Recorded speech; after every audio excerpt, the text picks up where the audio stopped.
சற்று முன் கிடைக்கப்பெற்ற மிக மிக முக்கியமான செய்தி ஒன்று வெளியாகியிருக்கு. அதாவது திமுகவின் முக்கியமான அமைச்சர் வீட்டில் இருந்து எடுக்கப்பட்ட கட்டுக்கட்டான பணங்கள். சட்டமன்ற தேர்தலுக்கு இன்னும் 7 மாத காலங்களே இருக்குது. மேலும் அமலாக்கத்துறை அவங்க பக்கம் இருந்து தொடர்ந்து விசாரணைகளை மேற்கொள்ள ஆரம்பிச்சிட்டாங்க.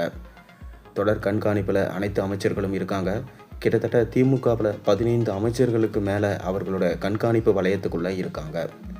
தொடர்ந்து அவங்களோட வீட்டில் ஏதாவது பணப்புழக்கம் ஏற்படுதா, இல்லை பணப்பட்டுவாடா எதுனா நடக்குதா என்பதை தொடர்ந்து விசாரித்து கொண்டே வராங்க. அப்படி தான் பார்த்தீங்கன்னா, திடீரென்று ஒரு முக்கியமான அமைச்சரின் வீட்டிலிருந்து கட்டுக்கட்டாக பணம் இருப்பதாக ரகசிய தகவல் ஒன்று வெளியாகியிருக்கு. இதனால் அமலாக்கத்துறை மிகவும் உஷாராயிட்டாங்க. தொடர்ந்து அந்த முக்கிய புள்ளி யார், அவர் வீட்டில் எப்படி கட்டுக்கட்டாக பணம் வந்தது என்று இன்று இரவுக்குள்ளே விசாரிக்கப்படும் என்றும், அதனால் திமுகவின் முக்கிய அமைச்சர் மாட்டுவார். அப்படி மாட்டினா கண்டிப்பாக திமுகவின் ஆட்சிக்கு பெரிய பங்கம் விளைவிக்கப்படும், தொடர்ந்து ஆட்சியை கலைக்கப்படும் நிலையும் ஏற்படலாம் என்கின்ற தகவலும் தற்போது கிடைக்கப்பட்டிருக்கு. மேலும் அவ்வாறு அந்த அமைச்சர் சிக்கினால் அடுத்து என்ன நடவடிக்கை மேற்கொள்ளப்படும்?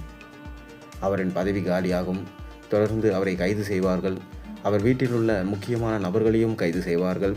பணத்தை மொத்தமாக அதற்கான ஆவணங்கள் என்ன என்பது குறித்து விசாரணை நடத்தப்படும். அந்த பணம் எங்கிருந்து வந்தது, தற்போது தான் வந்ததா, அப்படி இல்லை என்றால் ஏற்கனவே இருந்ததா, எந்த ஊழலினால் அந்த பணம் கொண்டு வரப்பட்டது, எதற்காக இந்த இடத்தில் அந்த பணம் வைக்கப்பட்டிருந்தது என தொடர்ந்து விசாரணைகள் மேற்கொள்ளப்படும். ஒருவேளை அந்த விசாரணையில் திடுக்கிடும் உண்மைகள் மற்றும் தகவல்கள் தெரிய வந்தால் திமுகவின் ஆட்சியை கலைப்பதற்கு கூட அவர்களுக்கு அதிகாரம் உள்ளது. தொடர்ந்து அடுத்தடுத்த 15 அமைச்சர்களையும் அவர்கள் கண்காணிப்பு வலயத்திற்குள் கொண்டு வந்திருக்கின்றனர். அதனால் முக்கிய புள்ளி யாராவது சிக்குவார்களா, இன்று இரவிற்குள் மிக பெரும் சோதனை ஒன்றை நடத்தவும் திட்டமிட்டிருக்காங்க. தொடர்ந்து அந்த பணத்தை நல்ல முறையில் அதை மக்களுக்காக செலவு செஞ்சிருந்தாலே இந்த அளவுக்கு விஷயம் போயிருக்காது. கண்டிப்பாக திமுக தலைவர் வெற்றியை யாராலையும் தடுத்திருக்க முடியாது.